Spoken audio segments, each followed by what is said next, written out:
Hello guys, and welcome on back to She's Diabetic.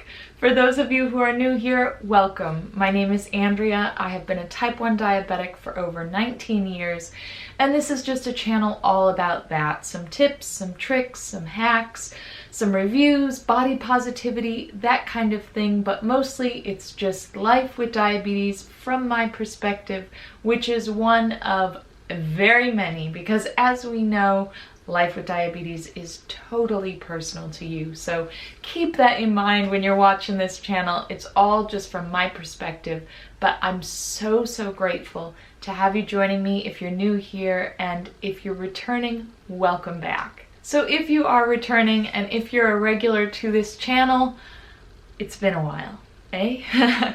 It's been a long while since I've posted a video, and I just wanted to kind of come back and talk to you guys about that, but also talk to you guys about the very large and sensitive topic of mental health and type 1 diabetes. That has been a big portion of why I've been away, so I thought, why not come back with my first video and really address it. I'm very sensitive about this, as I think we all are, but I think the fact that I am very sensitive about this means that it's probably something that a lot of people can relate to, and therefore I want to bring it out onto this channel and talk about it. So some of you may have seen a video I made a while back about burnout and type 1 diabetes, and just that feeling of when you get to that point where you just are not sure you can deal anymore and are just, well, burnt out. So for those of you who haven't seen that video, I think this is going to be a very strong companion to this video that I'm recording now, so I will link it up and link it down below in the description as well. That being said, that was very diabetes centered, and as is everything on my channel, but I wanted to sort of explore in this video what happens when your mental health is struggling and frail, and what happens to your diabetes as a result of that. How do you combat it? What do you do? Obviously, we all know living with a chronic condition is so hard and overwhelming, and oftentimes out of that is born a lot of depression, anxiety, day-to-day just worries for your own health, and maybe constant fears of your own morbidity, that type of thing. But when something happens that really affects your mental health, what kind of knock-on effect does that have on your type 1 diabetes? This is the question I've been asking myself and sort of been going through these last several months. So for some of you who know, some of you may know from a post that I did a couple of months ago explaining my silence, I lost my dad. He was also type 1 diabetic.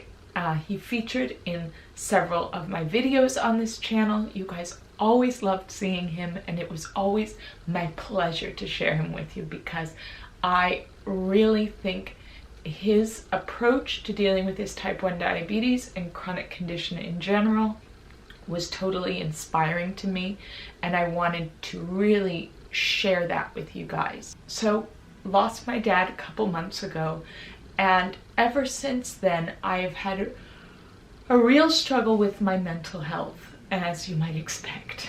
There's a lot of chaos in our world at the moment, and I was definitely feeling that chaos and feeling its effect on my mental health. But then this entered in a whole new piece and a whole new dynamic that I had to deal with, and I was seeing this effect in my numbers. First of all, the stress made me become way more insulin resistant, which meant I was taking more insulin.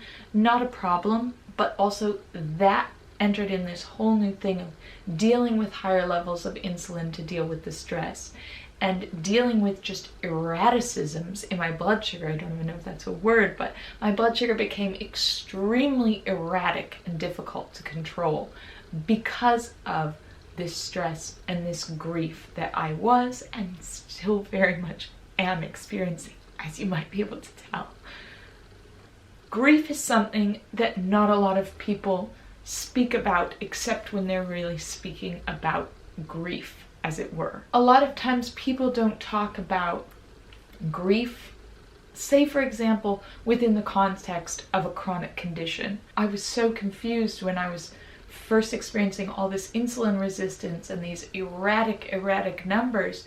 And of course it made sense to me because what I was going through and what I am going through is chaos in my heart, in my head, in my mental well-being. So that makes sense for me to see those results in my diabetes, but I kind of just wanted to hear that other people had gone through that and what they were doing to combat that, if they could do anything to combat that. Because at the point such as this, it sort of just feels like, well, this is what it's going to be like for the rest of my life. I don't know.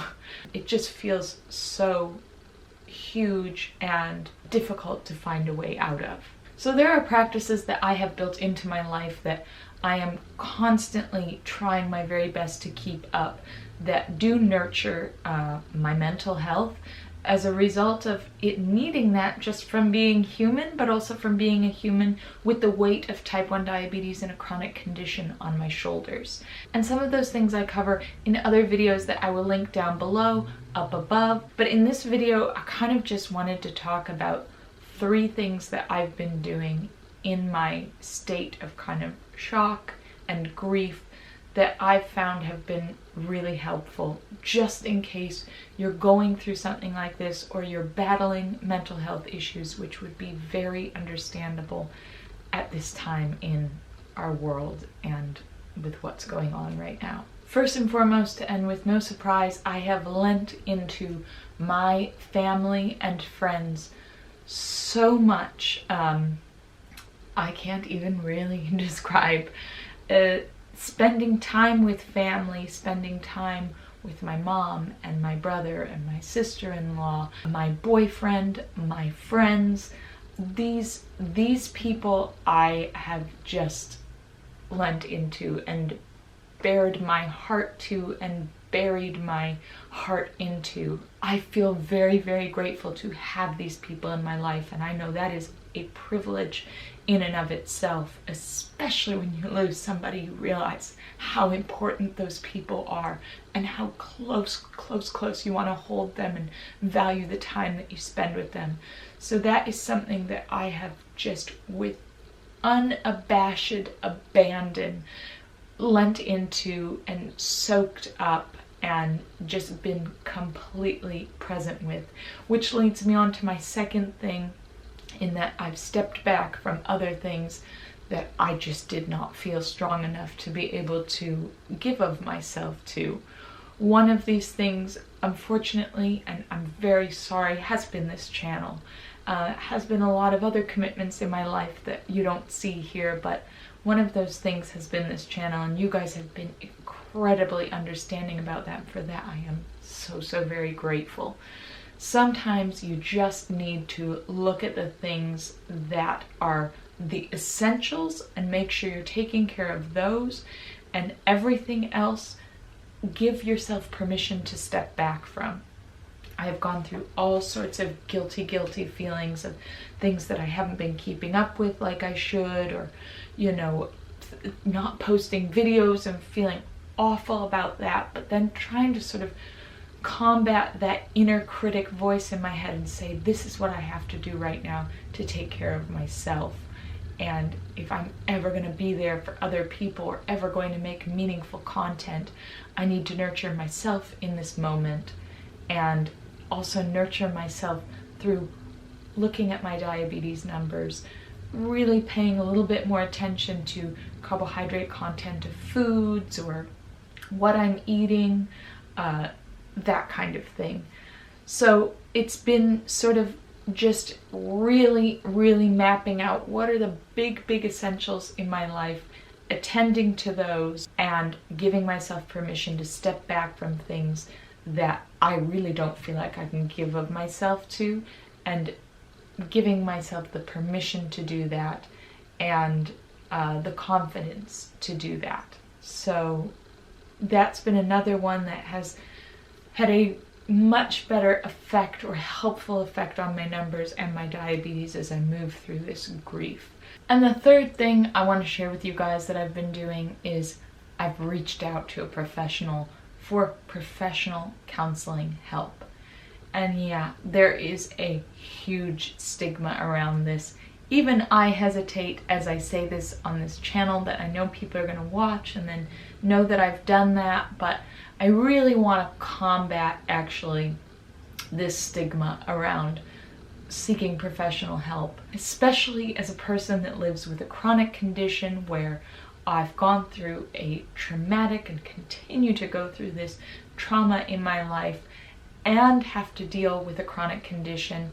I think I am proud to say that I've reached out to somebody and said, hey, I need help because this is just kind of not too much for me to deal with. I truly don't believe it's too much for me to deal with, but what I do want are better tools and tips to deal with this, to deal with my overwhelm of my diabetes, to deal with my grief throughout all of this. A service that I've started using and have used in the past as well is a site called BetterHelp. I actually got to know them about 2.5 years ago when I first used them for a stint of about 6 months. And then last year when I was living in Morocco, I really missed counseling and being able to speak to somebody. But of course in Morocco, everyone spoke French or Arabic. So I wasn't able to really access a counselor that could speak English. What BetterHelp is and why it was so great when I was in Morocco and why it's been so great currently with the way our world is that it's an online counseling platform that is so much less expensive than traditional in-person counseling. I especially turned to BetterHelp recently because of the way our world is and we can't really go in person to see counselors at the moment, so everything is being done remote. And basically that's what BetterHelp is. It's an online counseling platform that you can access your counselor via exchanging messages, doing live chat, doing video conferencing or like a FaceTime type of thing, or just doing on the phone sessions. And it's just been really, really helpful to me in this time. So I've personally been working with a counselor now for a couple of weeks, and that has really helped me to kind of, first of all, take that first step and go, hi, I need help. And second of all, to have that feeling like you're sharing the burden with someone, but you're sharing the burden with somebody that isn't, you know, your family or your partner or someone like that. You're sharing it with kind of a neutral source. And I find that really, really empowering and helpful because sometimes I hold back with other people because I don't want to burden them. And with a counselor, I'm really able to sort of tell them everything without kind of hesitation or consideration for, is this going to be a burden to them? Because I know this person has been professionally trained and is built to deal with this. I've never met a counselor, either in person or online, that has not been open to listening about my diabetes and learning about it and incorporating it into the consideration of their advice that they're giving me and the support that they're giving me. One time, I even met a counselor that was type 1 diabetic, but because she was leaving the practice where I was going to, I wasn't able to work with her, which was just really sucked. But that was, you know, that was pretty darn incredible. But yeah, like counseling for me has just been the best thing in the past, and now a really, really helpful piece that's allowed me to kind of just deal a bit better. It's really hard at the moment to know what the right thing is to do in this world and how best to kind of deal with everything, but for me, I can kind of say without a shadow of a doubt that I know this has been the best thing for me to do in this time, and it's really supported my mental health in general, which has then had a very excellent knock-on effect on my type 1 diabetes. So though it isn't type 1 diabetes burnout or overwhelm or anything like that that has led me into the counseling route, it is something that has certainly had a fabulous knock-on effect. And really, can the two ever not be intertwined? I think mental health and type 1 diabetes, because it's a hormonal condition and because it affects every single aspect and facet of your life, it's very difficult to untangle the two. I'm going to leave a link below with several resources, including the link to BetterHelp, just so you guys know, and I'm completely transparent with you. The BetterHelp link will be a personalized link that associates with me that gives you 10% off. All the details will be down below. I have decided to partner with them because this made a lot of sense in my life at the moment, and the timing was extremely sort of serendipitous. And because I've used BetterHelp for so many years prior, I feel really confident in recommending it to you guys. I'm gonna leave other grief type of supports that I've found very helpful, along with other just mental health support sites and whatnot. That way you guys have your pick of things that could potentially support you throughout this difficult time, whether it be just because of the state of the world at the moment or something else that is going on.